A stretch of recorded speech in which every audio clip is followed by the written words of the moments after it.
Okay, good morning, everyone. So here I am, Putu Ika Virgiantini from Tourism E-Class, would like to present a presentation about English for presentation. So let's start. So I will discuss three subtopics. The first one is describing charts. The second one is body language being persuasive. And then the last one is communicating style. Let's move on to the first subtopic, which is describing charts. But before we start describing a chart, I would like to introduce you to some types of charts. The first one is table, and then the second one is bar chart. The third one is pie chart, and then the last one is line chart. But today we will only focus on the line chart. Okay, so there are some terms in describing charts. The first one is describing change. The second one is the speed of change. The third one is degree of change. The fourth one is prepositions. And then the last one is giving explanation. So let's move on to the first one, which is describing change. Okay, for this describing change, I divide it into three. The first one is up, and then down, and then the other. So for the up, there are some expressions that we can use to explain or describe an increase in chart. The first one is to go up, and then to increase or an increase, and then there is to rise or a rise.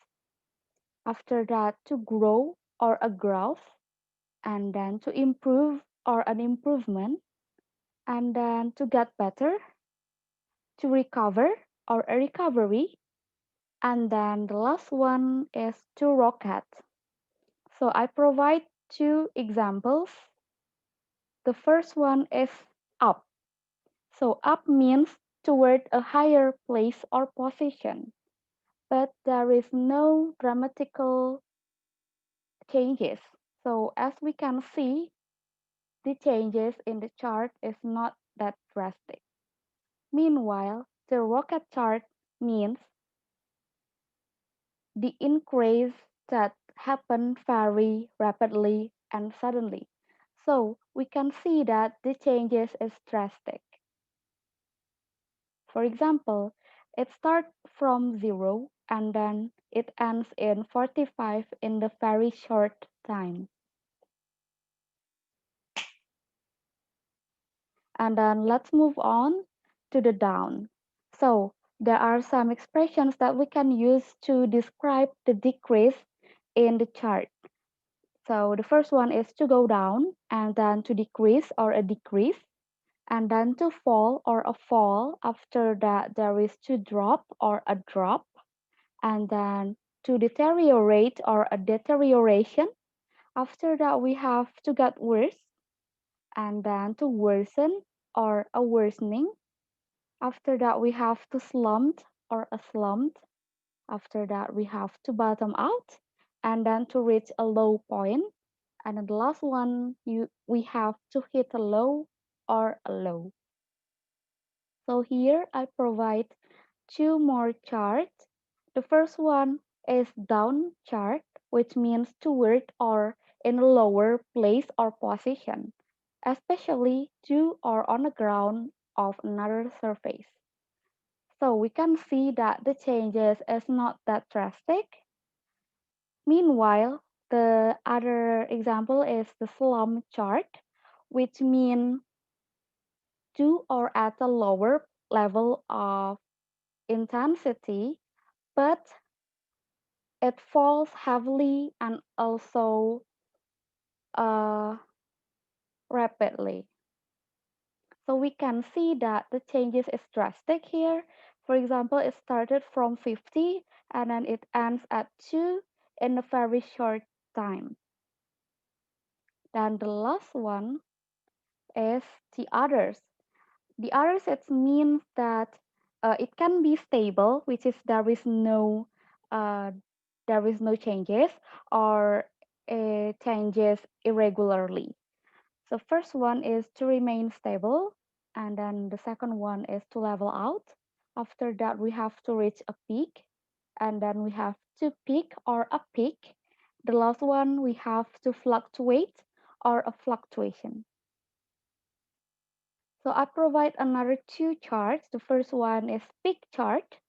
Peak means that the pointed top of a mountain or a projecting pointed part or shape, or the point of highest activity, quality, or achievement. So we can see that this is the highest part that called as the peak of the chart. And then the last example is the fluctuate chart. Fluctuate means rise and fall irregularly in number or amount. We can see in this chart there is an increase and then a decrease, but it happen irregularly.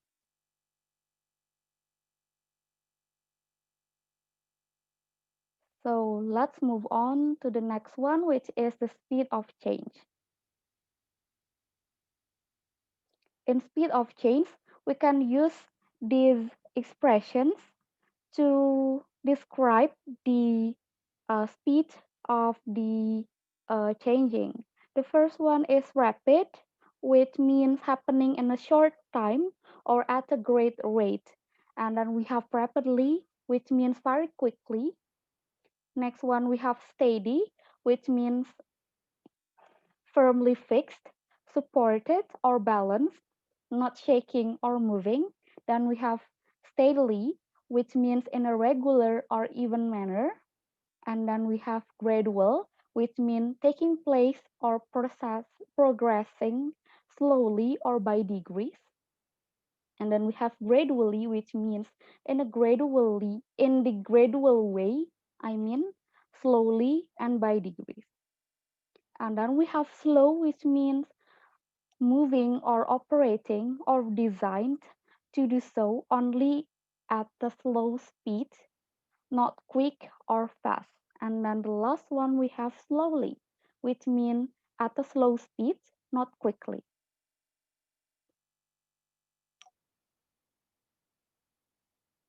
And then let's move on to the next one, which is degree of change. So in degree of change, we also have some expressions that we can use. The first one is dramatic, which means relating to drama or performance, or sudden and striking. And then we have dramatically, which means by a strikingly large amount to or to a strikingly large extent or greatly. And then we have significant, which means sufficiently great or important to be worthy of attention or not worthy. And then we have significantly, which means in a sufficiently great or important way as to be worthy of attention. And then we have moderate, which means average in amount, intensity, quality, or degree. And then we have moderately, which means to a certain extent, quiet, fairly.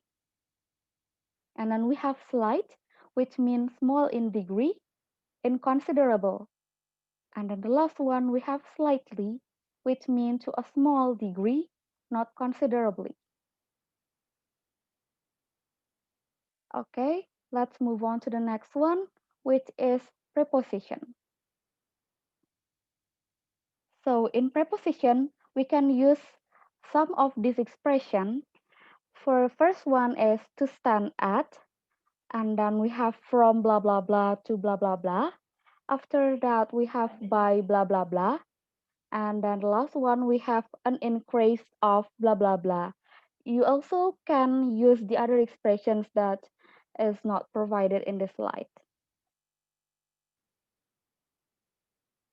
And then the last one, let's move on to the giving explanation.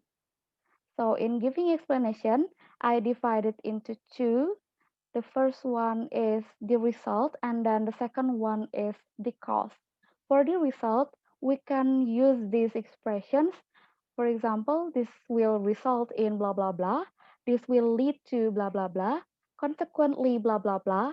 Last one, as a result, blah blah blah, etc. And then for the cause, we can use this happened because blah blah blah. This was a result of blah blah blah. So blah blah blah. And then therefore blah blah blah, etc. And then that's the end of the describing charts. Let's move on to the next subtopic, which is body language being persuasive. So, before we start, I would like to give you a checklist to make sure that you are be able to be persuasive in front of your audience in doing your presentation. The first one is you have to match your appearance to audience expectations. The second one is you have to maintain the eye contact with your audience. The third one is use positive facial expressions, which is smiling, and then you have to move to create interest. After that, you have to use your hand to create impact with gesture. The last one is you have to create a positive attitude, which is you have to be relaxed. After that, you have to be enthusiastic. For the persuading language, we have proposing and then advantages and then stark options, neutral versus emotive words. The last one is I will give you some presentation tips. So let's move on to the proposing. For the proposing, propose means put forward, which is a plan or suggestion for considerations by the others. So we can say, I suggest that we blah blah blah. My suggestion is that we blah blah blah. I recommend that we blah blah blah. My recommendation is that we blah blah blah. I propose that we blah blah blah. My proposal is that we blah blah blah, etc. Let's move on to the next one, which is the advantages. So, advantage means a condition or circumstance that puts one in a favorable or superior position. So, we can say the difference between blah blah blah and blah blah blah is enormous. And then, what are the advantages and disadvantages of blah blah blah? On the one hand, blah blah blah. On the other hand, blah blah blah. This is far superior to blah blah blah. It is better than blah blah blah, etc.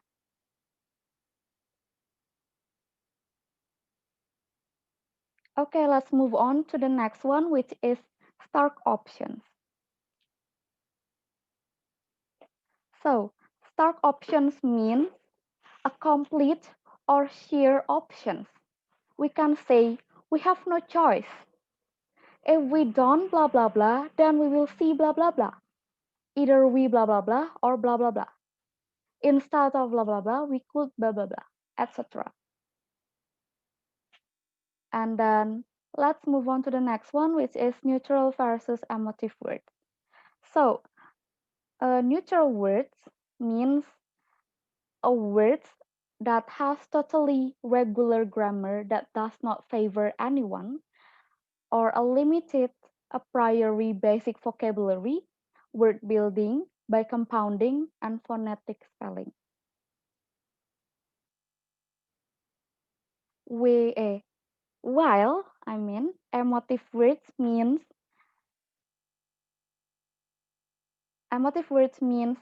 a word choice that is used to evoke emotions. It can also be called as the emotional words or emotional language. So the first one, I provide some examples for the neutral words. The first one is it is risky. So the risky is the neutral word. After that, we have this may be a problem. The problem is the neutral word. And then we have we require this. To require is the neutral word. And then the last one, some will complain. And the complain is the neutral word. And the next one is the emotive word. So we have some examples. The first one is it is commercial suicide. The word suicide is the emotive word. And then we have this will lead to chaos. So the word chaos is the emotive word. And then we have this is an absolute mass. So the absolute mass is the emotive word. The last one we have there will be a riot. The word riot is the emotive word. Okay, let's move on to the last one, which is the presentation tips. So I have some tips in doing presentation. The first one is you have to practice the introduction until it is perfect. So the introductory part of your presentation is the most crucial part in your presentation. Why? If you done really bad in your introduction, then you will lose all of your audience attention. So you have to be careful in the introductory part. The next one is you need to convince your audience in the first 60 seconds. As I've said before, you have to be careful in your introductory part. Why? You have to convince your audience in the first part, which is the first 60 seconds in your introduction, to be able to catch their attention fully. The last one is you have to focus on your strengths and then you have to work on your weaknesses. Okay, that's the end of this subtopic. Let's move on to the last subtopic, which is communicating style. So, communication styles, I provide, for the communication style, I provide some communication factors that will be our consideration in doing our communication. The first one is systematic versus organic. So, do you prefer structured presentation or a more organic style? And then formal versus informal. Do you prefer formal language, dress, posture to an informal approach? After that, closed versus open. Do you tell facts or ask questions and discuss answers? And then we have complex versus simple. Do you enjoy in-depth analysis or communicating simply and efficiently? After that, we have empathic versus relaxed. Do you tend to overstate and exaggerate or just concentrate on facts? The last one is involved versus impersonal. Do you engage emotionally with your presentation subject or remain detached? So the next one is language choices.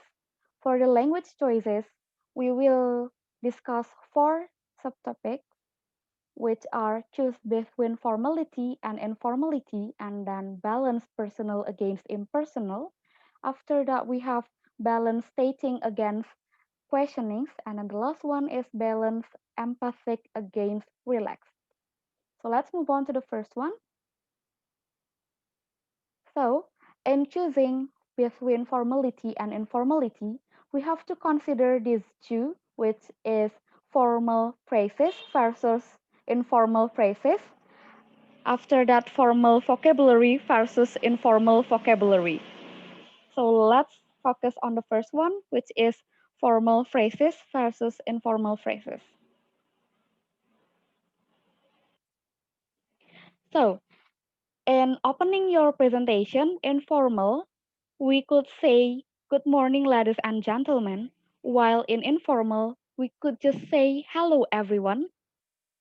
And then when we want to greet and then say thank you to the audience for coming to the event, in the formal, we can say, "On behalf of blah blah blah, may I welcome you to blah blah blah."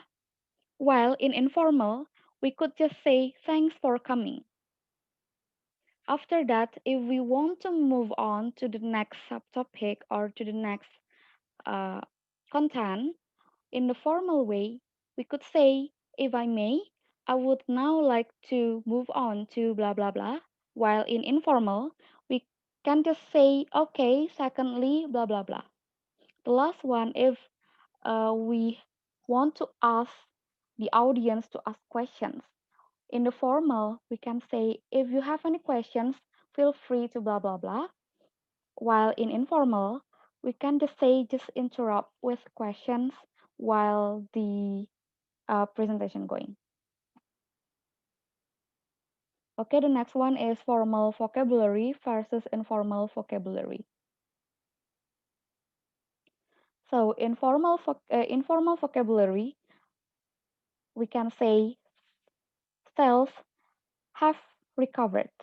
While in informal, we can say sales have picked up.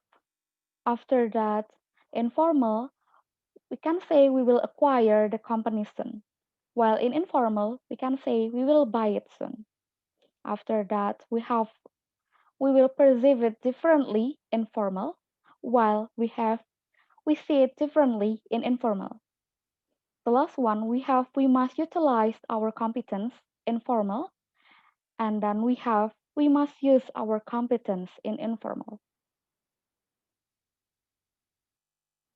And then let's move on to the next one, which is the balance personal against impersonal. So I provide some chances just to compare the differences between passive impersonal and also the active personal. For the first one is the present simple. For the passive impersonal, we say it is thought, while in active personal, we say I think.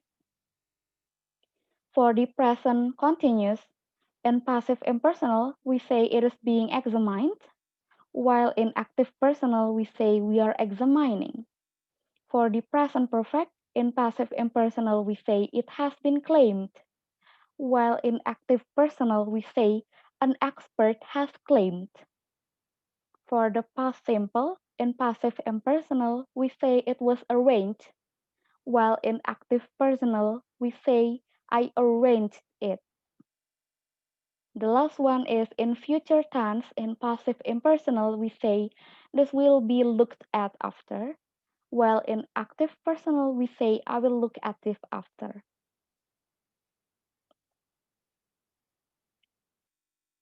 Okay, let's move on to the next one, which is balance stating against questioning.